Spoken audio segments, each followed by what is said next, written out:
Hi there, it's Natalie Rose Martin, founder of Arbor Vitae Mystery School, where I teach the foundations of sovereign unity. So let's talk about this. What is sovereign unity? I see it as a state of co created connectivity arising from a field of radical self responsibility. Another way we could say this is it's our gifts arising out of the compost of our shadows. So, as we do the work of digesting and integrating our shadow material, we become more and more available to be in our gifts and become an expression of our gifts. And that is what I experience in the arising of sovereign unity. Now, these terms, sovereignty and radical self responsibility, get thrown around a lot these days. So, I want to take a minute here to break down and define what these terms mean to me. So, we'll start with sovereignty. Sovereignty means to be crowned. A sovereign is one who is crowned. And the crown chakra, the crown center at the top of the head, is where we connect with spirit and really where we connect on a practical level with our higher self, which is like a mediator between us and God, right? So the higher self really sort of manages what we're able to take in and navigate in this life. It sort of makes sure we get the lessons we're ready and available for and not too much, and that we receive light that we're able to metabolize and not too much more than that. So, an important element of being sovereign or sovereignty is being connected to source through our own authority, through our own higher self. This term sovereign also implies an ability and a capacity to be in a role of caring for others, right? So when we're seated in our sovereignty, we're claiming our ability to be handled enough to be available to care for other people. So sovereignty exists on a foundation of self awareness, benevolent self rulership, an ability to manage your own energy and to live in connection with Creator and the creation. And we find practices of radical self responsibility support that foundation. So we'll get into radical self responsibility, but first let's just have a look at self responsibility. What are we talking about here? We're talking about the ability to respond to any given situation that arises in your experience.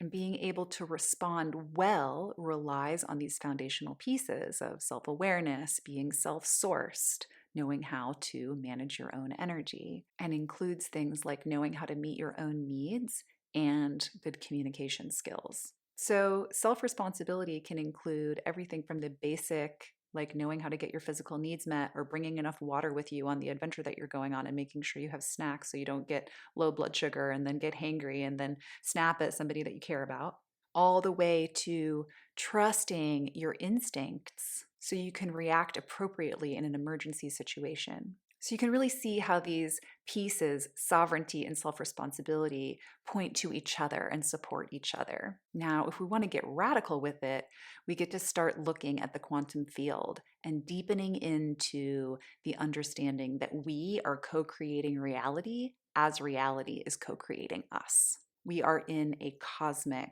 psychedelic dance with creator and creation in every moment.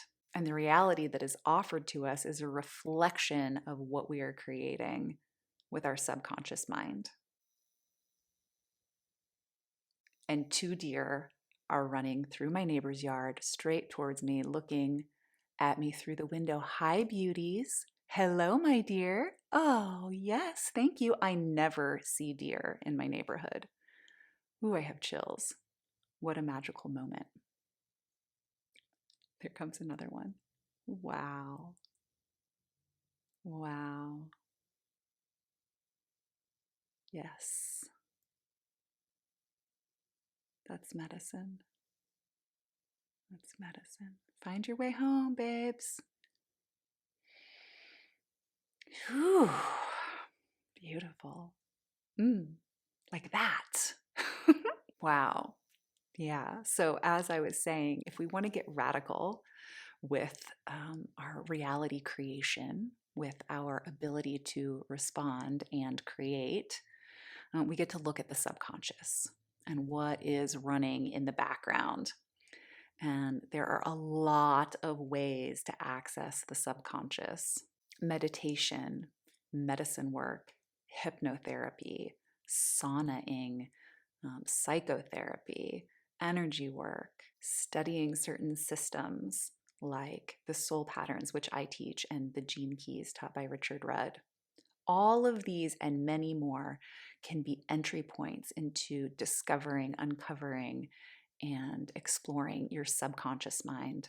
And when you slow down with these practices to really delve into this territory, things will start revealing themselves to you. And you then get to respond in benevolent self rulership to work with those pieces that emerge. Discovering, embracing, exploring, digesting, and integrating these aspects of the subconscious, which we could call shadow because it's unseen until it's not. And there's like a certain territory of the subconscious that I would call shadow, which is like maybe unappealing aspects of ourselves, right? As we really take those in, as we embrace, digest, and integrate those pieces, we gain more and more capacity to create the reality that we would like to see based on our wholeness, rather than unconsciously creating reality from what we could call the shadow or the undigested aspects of self. In order to access this territory of the self, we really need to be able to get honest with ourselves. We need to be able to get really honest with what's actually going on, what my actual thoughts are, what my actual feelings are. And often the thing that gets in the way of that is shame. So we need to get comfortable with the sensation of shame, which is one of the most uncomfortable sensations available in the human experience. Shame will come in like a wet blanket and shut you down so hard. And in our benevolent self rulership, we get to approach what's underneath that wet blanket anyway. We get to get comfortable enough with that disgusting sensation of shame that we can get right up next to it and scooch under it and check out what it's covering up. Because it's really important that we're able to see that, to get really honest with what's actually here. Is it fear? Is it anger? Is it self-disgust? Only from here, only from the place of truth, do we have the power to create change. So, first step is getting honest. From there, we can start discovering what we need, right? If you discover fear at the root, then what you need is safety. You need to develop the capacity to meet your own fear with the capacity to create safety for yourself in your own system, in your own body. So, as the basis of this practice, we really have 3 steps. Get honest with yourself, discover what your actual needs are, and learn how to meet those needs. Radical self responsibility requires that we eliminate the hooks in our systems where we might unconsciously slip into manipulation or attempts to control others to get our needs met. It requires slowing down and careful examination of our motivations and our unmet needs. And while it's really important that we take time and space to do this inner self examination and the inner work of digesting and integrating the unseen parts, this doesn't mean that we have to do it alone, right? Sometimes when we access the need, what we actually need is support. What we actually need is reflection from someone else. What we actually need is an experience of unconditional positive regard as we navigate this territory. And this is when it can be really helpful to have a therapist or a coach or a teacher to help guide you through these processes. Maybe you're fortunate enough to have friends or a partner who also enjoy exploring this territory, and you can offer reflection to each other. This is very valuable.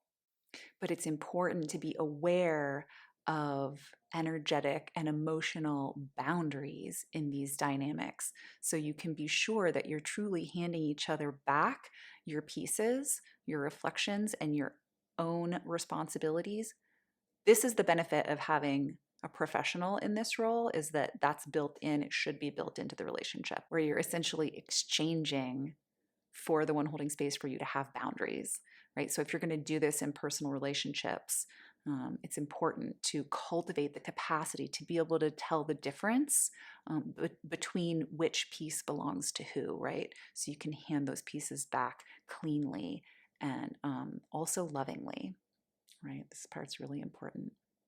We want to maintain our good relationships um, if we choose to do this work within them.